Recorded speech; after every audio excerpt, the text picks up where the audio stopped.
اور جو نئے ہیں اس چینل پر، اس چینل کو سبسکرائب کر لیں اور بیل آئیکن کو بھی دبا لیں تاکہ میری اگلی آنے والی ویڈیو آپ تک پہنچ سکے۔ اگر کوئی مجھ سے کسی مسئلے کے بارے میں استخارہ کروانا چاہتے ہو، کسی کام کا حساب لگوانا چاہتے ہو، کسی کام کے لیے وظیفے کا پوچھنا چاہتے ہو، یا قرآن پاک آن لائن پڑھنا چاہتے ہیں، محفل میلاد النبی کے لیے بلوانا چاہتے ہو، تو واٹس ایپ کا نمبر ویڈیو پر چل رہا ہے، آپ لوگ مجھ سے رابطہ کر سکتے ہیں۔ اگر میرے بھائی یا بزرگ مجھ سے رابطہ کرنا چاہتے ہو تو واٹس ایپ پر وائس میسج کر کے اپنا مسئلہ بتا سکتے ہیں۔ اگر بہنیں یا مائیں مجھ سے رابطہ کرنا چاہتی ہوں تو واٹس ایپ پر وائس کال کر کے مجھ سے بات کر سکتی ہیں، اپنا مسئلہ بتا سکتی ہیں۔ آپ نے وظیفہ کرنے سے پہلے کمنٹس میں اپنا نام اور جہاں آپ رہتے ہو اس جگہ کا نام اور اللہ پاک کا ایک نام ضرور لکھنا تاکہ میں بھی آپ لوگوں کے لیے دعا کر سکوں، اور پھر وظیفے کی بھی آپ لوگوں کو اجازت مل جائے گی۔ آپ نے وظیفہ کرنے سے پہلے پوری ویڈیو کو دھیان کے ساتھ سن کے سمجھ کے پھر وظیفے کو کرنا ہے۔ ایسا نہ ہو کہ ویڈیو کو سکپ کر کے چھوڑ کے سنیں اور پھر کوئی بات رہ جائے اور آپ وظیفہ کریں اور وہ ٹھیک نہ ہو۔ نہ تو آپ نے کسی عمل میں کم کر کے پڑھنا، نہ زیادہ بڑھا کر پڑھنا ہے۔ اگر کم یا زیادہ کر دیتے تو وہ ہمارا وظیفہ ٹھیک نہیں ہوتا، ہمیں کامیابی نہیں ملتی۔ اسی لیے آپ نے مکمل وظیفہ جس تعداد اور جس ترتیب کے ساتھ میں آپ لوگوں کو بتانے لگی ہوں اسی تعداد اور اسی ترتیب کے ساتھ آپ نے اس وظیفے کو پڑھنا ہے۔ آپ اس وظیفے کو آج کے دن کسی بھی جگہ پر بیٹھ کر پڑھ سکتے ہیں، گھر میں، آفس، مدرسے میں، یونیورسٹی میں، کالج میں، شاپ پہ، مگر جب پڑھنے لگے بالکل خاموشی، توجہ، سکون کے ساتھ پڑھنا ہے کہ وظیفے کے درمیان نہ تو آپ نے کسی سے بات کرنی، نہ اٹھنا، نہ فون استعمال کرنا ہے۔ اگر ہم وظیفے کے درمیان کسی سے بات کر لیتے، اٹھ جاتے، فون استعمال کرتے تو وہ ہمارا وظیفہ ٹھیک نہیں ہوتا، ہمیں کامیابی نہیں ملتی۔ اس لیے آپ نے مکمل وظیفہ پڑھنے کے بعد ہی کسی سے بات کرنی، اٹھنا یا کہ فون استعمال کرنا ہے۔ آپ اس وظیفے کو آج کے دن کسی بھی وقت پڑھ سکتے ہیں، کسی بھی نماز کے ساتھ پڑھ سکتے ہیں، نماز کے علاوہ بھی پڑھ سکتے ہیں۔ اگر نماز کے ساتھ پڑھ رہے ہیں تو نماز مکمل پڑھنے کے بعد دعا مانگنے کے بعد اس وظیفے کو پڑھیے گا۔ اگر نماز کے علاوہ پڑھ رہے ہیں تو دعا آپ نے باوضو ہو کر ایسی جگہ پر بیٹھ کر پڑھنا جہاں بالکل خاموشی، توجہ، سکون کے ساتھ اس وظیفے کو پڑھ سکے۔ جب وظیفہ پڑھنے کے لیے آپ بیٹھ گئے تو ایک مرتبہ آپ نے درود پاک پڑھنا، کوئی سا بھی درود پاک پڑھ سکتے ہیں، مگر درود ابراہیمی جو نماز میں پڑھا جاتا ہے وہ والا ایک مرتبہ درود پاک پڑھ لے تو زیادہ بہتر، ورنہ کوئی سا بھی درود پاک آپ پڑھ سکتے ہیں۔ درود پاک پڑھنے کے بعد ایک مرتبہ آپ نے اعوذ باللہ من الشیطان الرجیم بسم اللہ الرحمن الرحیم پڑھ کر اپنے مقصد کی نیت کر لینی، جس مقصد، جس حاجت کے لیے آپ اس وظیفے کو پڑھنے لگے ہیں۔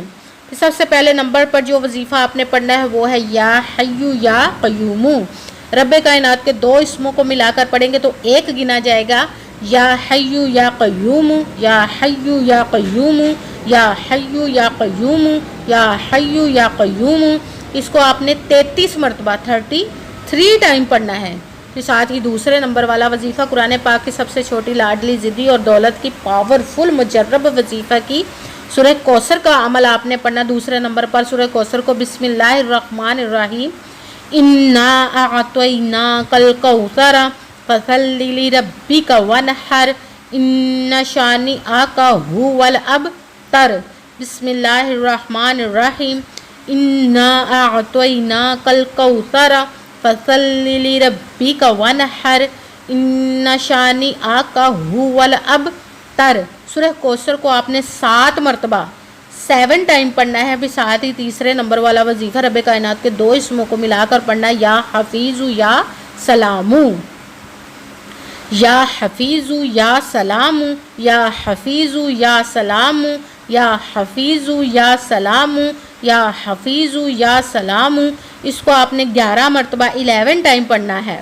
سب سے پہلے ایک مرتبہ درود پاک پڑھا، پھر ایک مرتبہ اعوذ باللہ من الشیطان الرجیم بسم اللہ الرحمن الرحیم پڑھ کر اپنے مقصد کی نیت کر لینی ہے جس کے لیے آپ اس عمل کو پڑھنے لگے۔ پھر پہلے نمبر پر جو وظیفہ پڑھنا وہ ہے یا حیو یا قیوم۔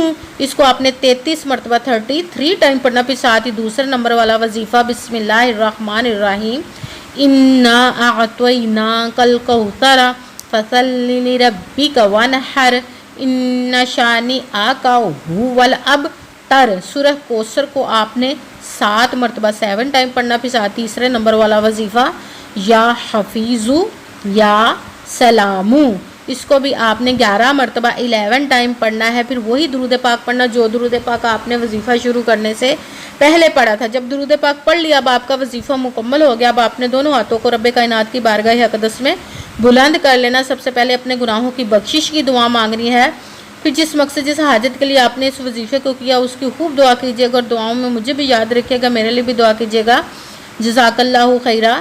جس مقصد جس حاجت کے لیے آپ نے اس وظیفے کو کیا، رب کائنات اپنے حکم سے، اپنے پیارے محبوب کے صدقہ سے، اپنے کلام پاک اور اسم مبارک کے صدقے آپ کی تمام نیک و جائز حاجات کو قبول و منظور عطا فرمائے، انشاءاللہ العزیز اپنے حکم سے، آمین ثم آمین۔ السلام علیکم ورحمۃ اللہ وبرکاتہ۔